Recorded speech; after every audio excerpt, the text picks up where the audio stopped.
guys, and welcome back to another episode of The Connector. I am your connector, Arielle Levitt, and I am here to connect you to people that are doing really innovative things, that want to be connected with the community, that are creating community in their area, that want people to connect, whether it may be over a coffee networking meeting, or whether it may be a lunch and learn, or in this case, surfing. And surfing not in probably the most expected area that you would think, like California or Hawaii or something like that. They're surfing in New York, and to be more specific, in Long Island. So I'm very, very excited to connect you guys with Brett. Brett, we got connected and I was like, what the heck are you doing? This is insane. And then he's like, well, we're building this whole facility. So anyways, all right, guys, I don't want to give it away too much. Brett, welcome to the podcast. Thank you so much for having me. Excited to be here. Yeah, it's great. So I love what you guys are doing, and I love that it is a family business, but that you and your dad are working together and creating this whole like new movement. Really, is what's kind of going on. And you had this idea, and you just were like, let's run with it. Let's go. So talk about like how did you get into surfing, especially in Long Island, and an area that I was like, I don't think anybody really surfs there. Sure. So both my parents were born and raised here. I'm the oldest of three boys. My dad has surfed since he was probably about 13 years old. He's going to be 64 this year. And he had me on a board probably when I was about 5. So it was something that started at a really young age for me. I fell in love with it. I'm really the only one out of my brothers that really stuck with it. And it kind of almost became some sort of a obsession, I guess, for me. I always wanted to surf, and anybody out there who surfs can probably attest to this, that you want to surf more and you want to be a better surfer once you kind of get into the sport. So as I was growing up, I grew up in an entrepreneurial household. My parents have owned their own business now for probably about 35 years. So I kind of grew up in that lifestyle. You know, my parents were always around. We were comfortable, and I worked at that business probably starting when I was about 10. So I think I knew from an early age that I wanted to do something for myself. And kind of that age-old adage of, you know, do something that you love, and it'll never be work, right?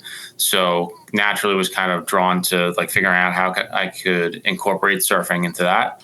And my dad kind of had the original idea of, you know, we should build a surf park on Long Island. And I was probably, 12 years old at the time. I was like, yeah, that sounds really cool. Like, let's do it, at some point. And just kind of started looking into the industry, which was very, very much at an infancy point at that point in time.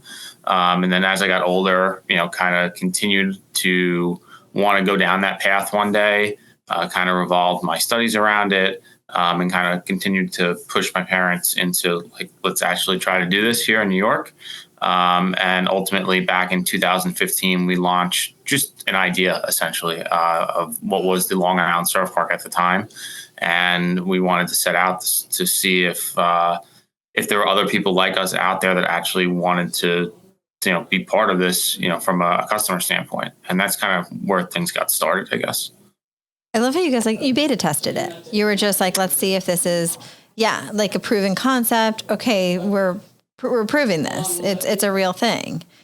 Yeah, that's exactly what we did, because we didn't know, exactly from a dollar and cents standpoint, like what the market was like here. We grew up surfing here, and we know the New York surf community pretty well, and we have some connections that know it even better than we do. So our gut was telling us that, yeah, this will work here. But when you go and you talk to investors and things like that, your gut feeling doesn't exactly pass the sniff test for them. So. Exactly. And surf community must be like a golf community, right? Like it's like, like any sport, I guess, right? Yeah, it's definitely very niche. And it's ultimately just revolves around, wanting to surf more and being connected to nature. And there's kind of different aspects to it. But I think that's what really, more so than many other sports, makes surfing unique, because there is a pretty strong sense of community, whether you know it or not. And it can be good, bad, or ugly. You could have friends that you surf with. There's groups out there that are utilizing their surf communities to do better in the world. Surf Rider is a huge nonprofit that is mainly surfers and people who love the ocean that are working to protect our beaches and our oceans and things of that nature. And then there's also some negative things out there. You have a lot of localism when it comes to surfing, but ultimately it all comes down to there is a community in the center of all that. And that's kind of what makes surfing really unique. It's amazing. No, I love it. I love it. And I love how you guys are like, you're taking your passion, doing what you want to do every day and creating an area for people to connect and feel better and feel good. Like, I mean, I know when you probably ride the waves, it's like, it's an adrenaline high, like, and completing a day of surfing is like, you know, therapeutic and wonderful. And then the connections. I'm sorry. Sorry. 100% is yes. Yeah. No. And it's just it's so fun that you guys are now creating this indoors, that you have decided to create this whole, indoor water park, like pretty much, or indoor surf park, I should say. So let's get into that a little bit. Sure. So Crest, New York will be a 3.5 acre facility. It's located in Shirley, Long Island. So it's right off the expressway. It's pretty much the center. Whether you're coming from New York City or you're coming from Montauk, you're passing us one way or another for the most part, which is great. It is somewhat secluded, which is really nice too, because when we were looking for where we were going to do this, obviously there were all different options closer to the city, closer to Montauk, closer to the South Shore, closer to the North Shore, off a major road, kind of tucked away. And we kind of wanted to be tucked away. And it just so wound up that we were able to find a piece of property where the town was accommodating to do what we wanted to do, and also kind of fit within our means and, was going to work for what Crest is. So ultimately what will happen is when you get to Crest, very much like when you're going to the beach, you won't actually see the waves of the pool until you've made your way through the clubhouse. So that similar feeling to when you go to the beach and you're walking up the path and you all of a sudden get through the dunes and then the beach kind of opens up in front of you. That's something similar that you'll be able to experience at Crest as well, which is pretty neat. But aside from surfing, we're building a pretty big clubhouse as well that'll overlook the pool. That's where my rendering is. That's my background right now, overlooking the pool there. So you'll be able to eat and drink on site. We'll have the ability for you to take lessons or have surf coaching. You'll be able to store all your equipment there, rent equipment there. We'll have body therapies, so like massage, acupuncture, chiropractic therapies, things of that nature. And then we'll have co-working space as well. So the idea was that ultimately surfing really isn't convenient for 99% of people because most people don't live at the beach. And if they do live at the beach, they don't have consistent good waves for the most part. There's a few out there, of course. So our goal was to build a facility that not only brought a world-class wave in, but also made it convenient. So you can come, before work and you can surf and then, you can get on your way to work, or you can come in the middle of the day and you can take a meeting from there. Or you can come with your family and kind of try to check as many boxes as we could. Because like I said, it's really about the convenience factor. That's what's really probably the most appealing thing here. And then secondly, the most appealing thing is the sense of community that comes with it. So, I mean, there's plenty of people trying to build wave pools and surf parks around the world. And, although we do feel our wave will be the best, there's only so many nuances when it comes to making a wave. So it's the things around it that really make it special. And that's why Crest is, really centered on community at the end of the day. And that's kind of what our focus is. So I have a quick question. So I have a quick question, I'm raising my hand, like, pick me. But one of the things is I think you had mentioned, I'm sorry, and I might have screwed this up a little bit, but that it is outside. So you have a clubhouse. Yeah, you have your clubhouse, which is obviously indoors, and and then this wave park. I keep calling it a wave park. Park, wave pool, surf park, surf pool. They're all wave based, and it's all the same thing. Okay, cool. Like I said, this is all new. I'm learning, and as my listeners are going to be learning, like me. This is obviously there's going to be some surfers, I'm sure, listening too. But all right, guys, just bear with me. But so and I love how you said that, this is your background. This is what your rendering is. And so it's really cool. So guys, check it out on the video and everything. But it's amazing to me. I know there's also a certain probably wave height that people want too. Is that correct? So like, Yeah, how high are your waves? So for us, we did some research before we started to welcome members to the community. And now, as we do continue to welcome members to the community, we continue to do that research. So the average person is looking for a 4 to 6 foot wave. So the picture behind me, that wave is what we call barreling. So it kind of gets hollowed and makes that tunnel for non-surfer lingo. Most people don't even want that. That's kind of like the ultimate surfing experience. It's like getting that barrel. So most people are looking like for a 4 to 6 foot wave, just something that they can make turns on, that they can progress in. So for us, being that, we want to surf more, we want to be better surfers, and that's what a lot of people do share. We spent some time on the technology to not only give people what they want now, which is that 4 to 6 foot kind of rolling wave type of design, but also have something so that we can up the ante and kind of start to push limits a little bit. And we've designed or had our engineers design a wave that right now we're comfortable saying will be about 7 foot, if not larger. Which would put us pretty close to the largest surfable artificial wave in the world, if not right there. So we'll be able to kind of push the limits there, but you'll be able to catch anything from 2-3 foot high for beginners, all the way through a 7 foot barreling wave for pros and advanced. So be able to kind of cater to everybody. So I guess it's like, do you have different areas, or is it just different times that people are going to be able to do advanced? Like I'm a beginner, so I would need those like maybe 4 foot waves, if that, 2 foot maybe. So like what would be, how does that work? Yeah, so that's another kind of unique feature for Crest too. A lot of other facilities run where it's, Tuesday morning at 11 a.m. is advanced, and then at 3 o'clock it's beginner, and kind of have those hourly based sessions. Because we are taking a different business model approach and we're focusing on the membership and the community aspect of it from that perspective, we are able to actually cater to different skill levels at the same time within the same pool. So what will happen is the larger waves break closer to the wave generator, which is that big wall behind me that says Crest New York on it. And then the smaller waves will break closer to the beach, which is where I'm technically sitting. So what we're able to do is, although it's one surfer per generated wave, we'll be able to alter the size, shape, and direction of the waves throughout the session. So if mom, dad, and their son or daughter comes, and there are a variety of different skill levels, and they all want to surf, or only 1 or 2 of them surf in the different skill levels, they don't have to book different sessions. They'll be able to come in at the same time and really share that experience, which is also kind of what makes surfing in the ocean unique.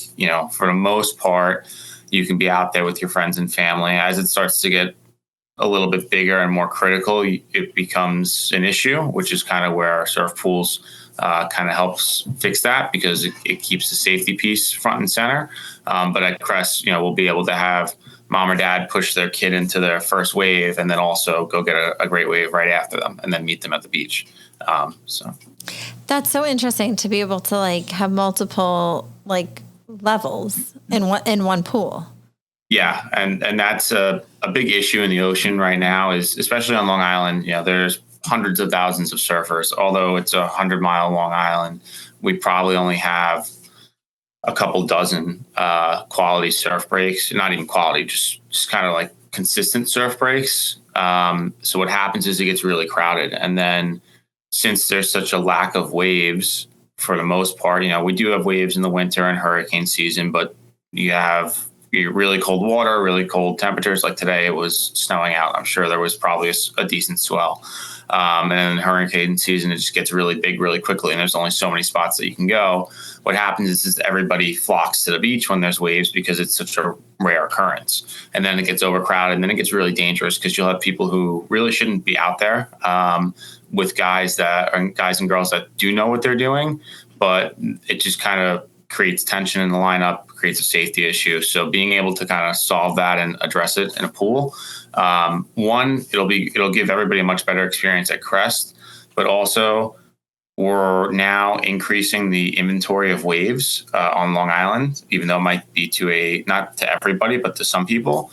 We'll be able to kind of better teach people how a lineup should work, and kind of help people get their fill of waves so that when they do go back to the ocean, it's a little bit of a different experience for them. Maybe they're not as pressed to get as many waves in their 1 hour session in the ocean or whatever it is. And maybe they understand, okay, I caught that wave. Now I go to the back of the lineup and I wait my turn for, the next time I'm up to the front. So there's a lot of things that will come from this. It's fascinating to me. This is like a whole different area of things, but I love that you're creating this whole,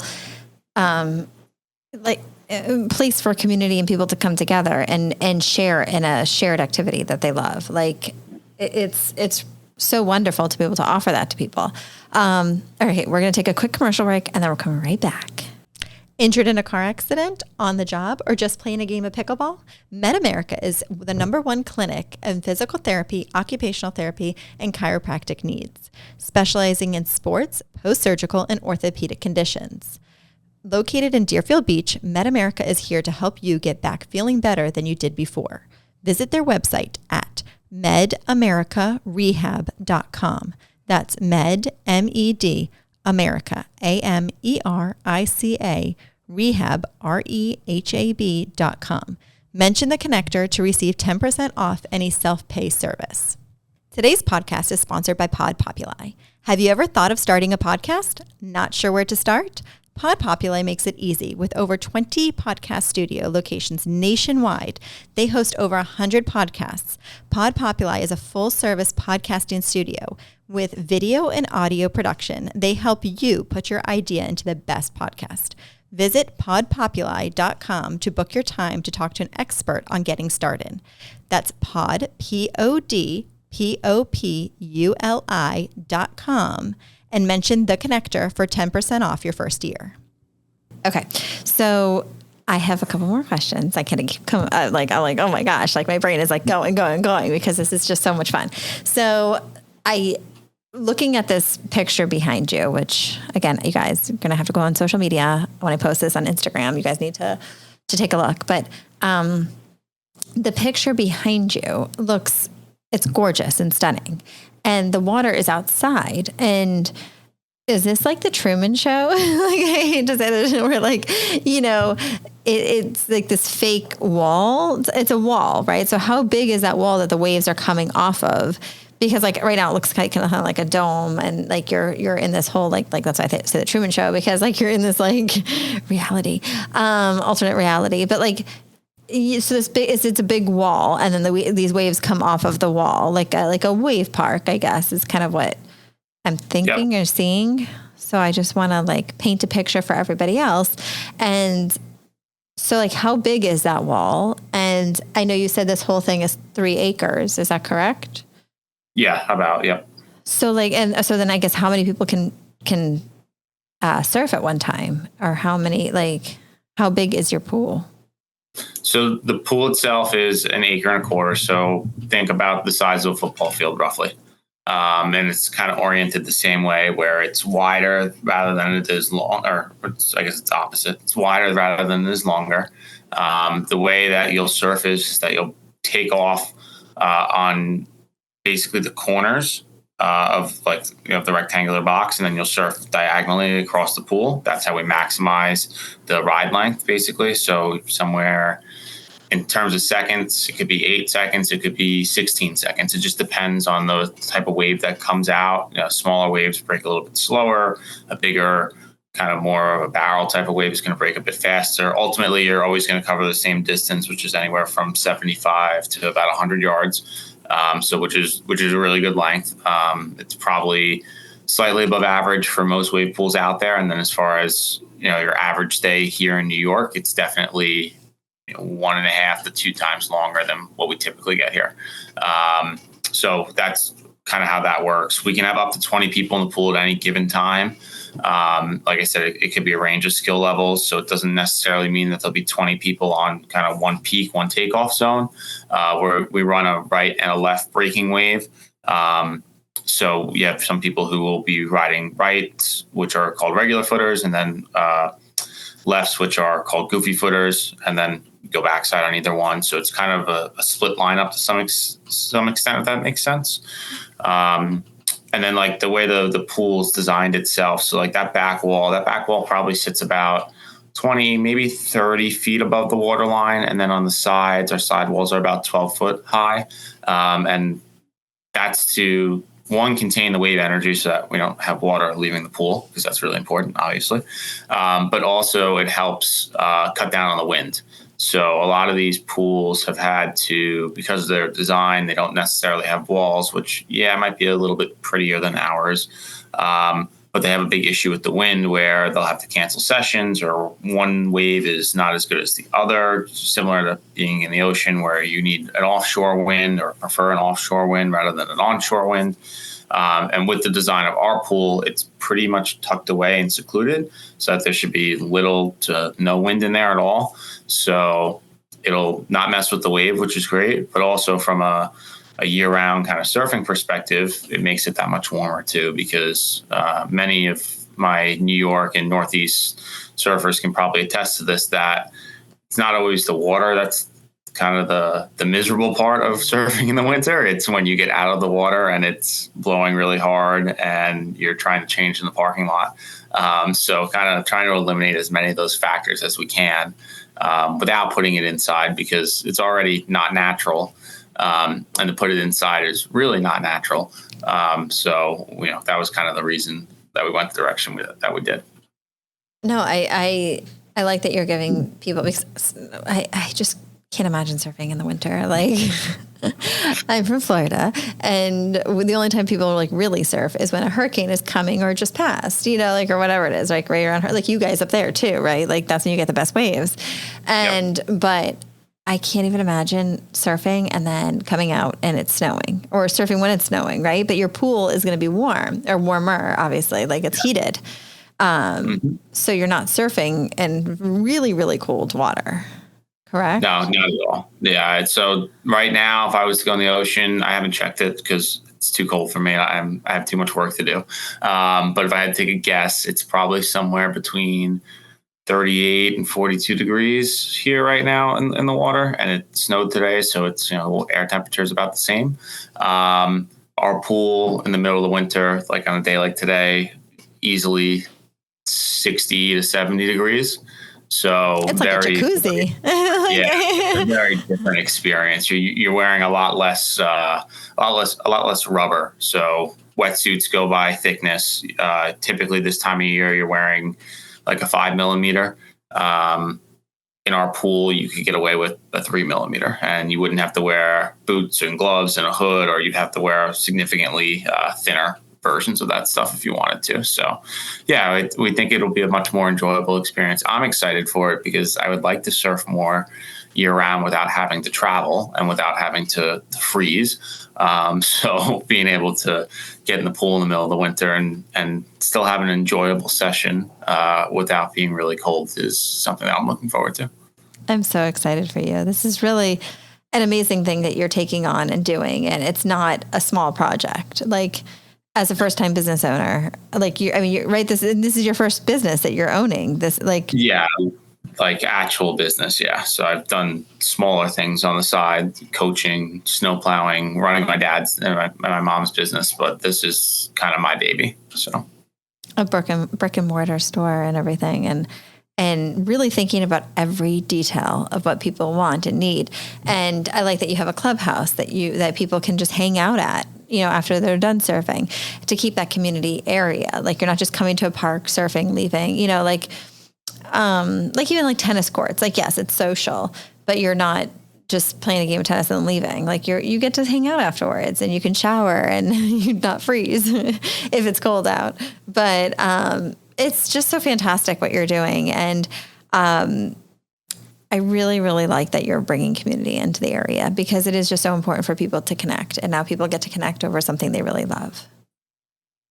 Yeah. And that's a really important piece for us. And Crest itself is a community, which is really neat. Be a community of about 500-600 members or so, and their friends and their families and things like that.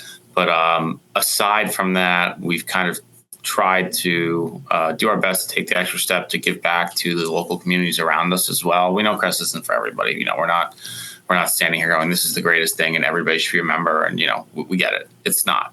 You know, there's so many different options out there, and not everybody surfs, and not everybody's interested in surfing. So for us, our kind of giving back portion of this is that we've partnered with a group called Ambassadors of Compassion and talk about fostering community. They are, you know, one of the top foundations out there that is doing something really, really unique and special that we're really proud to be a part of. So what they do is they teach kids how to be, mainly kids and young adults, how to be emotionally resilient. So dealing with, you know, trauma in their lives and being able to forgive and kind of move on and be better for it. And statistically, it's been life-changing for so many people now. They're fairly new. They've probably been around for maybe the last 10 years, maybe even less than that, and kind of been growing across the country. But what they've done mainly with children in school has been insane. They've cut absenteeism down. They've reduced fights and disciplinary behavior. All that stuff has dropped. Grades have gone up. You know, there's more and more kids that are participating in clubs and things of that nature. So we're really excited that we can bring that as part of the Crest experience, because not only does it allow our community of members to get involved, and you know, that's one thing that we'll also be able to leverage is, you know, we'll have these people who do have different passions and kind of different ideas about things that we can do in a broader community outside of Crest that we can activate. But also we're bringing something to them that we've already started to implement here in New York that really does good for, you know, outside of our walls, essentially. So I love it. I love it. I love how you're really thinking about all aspects, and it's really incredible. I really appreciate you being on the podcast and sharing so much information about this. And I love that you're a risk taker and you're like, I see value in this. I want to share this with the world. I want to get people going with it. And, you're like, we're going to figure it out. We're just going to go. We're going to start building it. We're going to bring community to Long Island.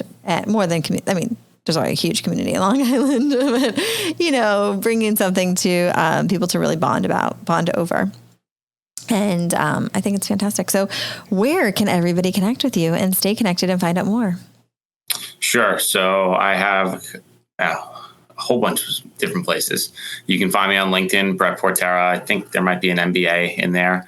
It'll come up that I'm the founder of Crest Surf Clubs. You can find me or find us on Instagram and Facebook at Crest Surf Clubs or Crest Surf Club New York. And then you can get me directly at brett@crestsurfclubs.com. So do you think eventually what's the plan? Do you think it's going to go create more, bring them to other cold climates or just other areas in general, maybe inland? I don't know. I'm just curious. What's your big goal? Sure. So we do have plans to scale this. We know that there are about a dozen, maybe 2 dozen different locations across the U.S. that, you know, we could build one of these in today. We're kind of taking the approach of looking at more coastal communities that have surfing populations already established, because why make our lives harder, in the beginning. But what's happening is that there's a whole nother slew of sports, wakeboarding and wake surfing, and even water skiing, probably to some extent, and snowboarding, you can make the same argument for, that are kind of pushing people more towards surfing and wanting to paddle into waves and catch waves and get up and surf. And that's really happening kind of in landlocked places across the world, mainly in the US, but across the world as well. So we will eventually look to, build one of these in, I don't know, Denver or, the Great Plains somewhere in the US, or who knows where. They just opened one in Abu Dhabi and Dubai, and there's not a huge surfing population there. So there's kind of the sky's the limit. We need to get New York open first, which we're on our way to doing. And then after that, hopefully we can hit the ground running and, make Crest a household name like Soho House or Topgolf or something like that. So that's awesome. I know. It's so crazy, right? I feel like Abu Dhabi and Dubai have everything, it's insane. The amount of stuff that let's build a water park, or let's have a surf thing, like what? It's just amazing to me. And I think it's so cool with all the technology that we have, that we're able to do this. And I like your vision. I like where it's going. I think it's fascinating. And I'm just so excited to be a part of it. And I know the listeners are going to be too, and looking out for everything and looking out for the next locations. And all the things. So, because not everybody, well, I guess when you visit New York, go visit Crest. And do you do just if you wanted to come in also, instead of a membership, if you just, hey, I'm in town for a week, can I surf? So right now our main focus has been on the membership piece of it. Can't really pre-sell that stuff. So ultimately it'll come down to what kind of helps foster that sense of community the best. And if that's something that we feel, is something that is acceptable, not only to our members, but also kind of to continue to make that community kind of stick together, then it's something that we'll explore. But right now it's really been focused on that core group of members to make that community. So I like it. Really, really focus on making sure that everybody feels comfortable and safe and in a good place. Like this is their home. Yes, exactly. That's kind of, we want it to feel like it is a second home. Yeah. And everybody there and everybody knows your name and something of that nature. Because that really goes into the experience at the end of the day. If you show up and there's always different people there, you kind of lose that piece of community. Yeah, you're united by the wave, but there's just so much more that can come out of it by kind of keeping it cohesive and almost limiting it to some extent, at least we feel. But who knows? Things can change. That's our focus right now, but who knows what is down the line. So I love it. Oh my gosh, this is so fantastic. Thank you so, so much, Brett, for being on the podcast. I appreciate it. It has been a pleasure and so many good things coming. I love it. Yeah, thank you so much. I was excited to share my story and look forward to keeping you updated. Yeah, totally.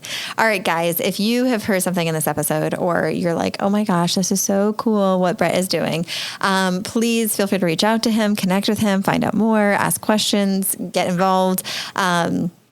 So many cool things that are happening with this. And then if you've also hey, you're I know somebody in New York or whatever that would love this and surfs, send them the podcast, let them hear what's happening, let them find out and learn more. Reviews, Google reviews also really, or not Google reviews. Oh my gosh. Reviews on the podcast really help me help the podcast grow and get more connected with everybody. So I really appreciate all the help and support you guys give every week. And thank you so much for being on this journey with me. All right. I will see you all next week for a whole new episode.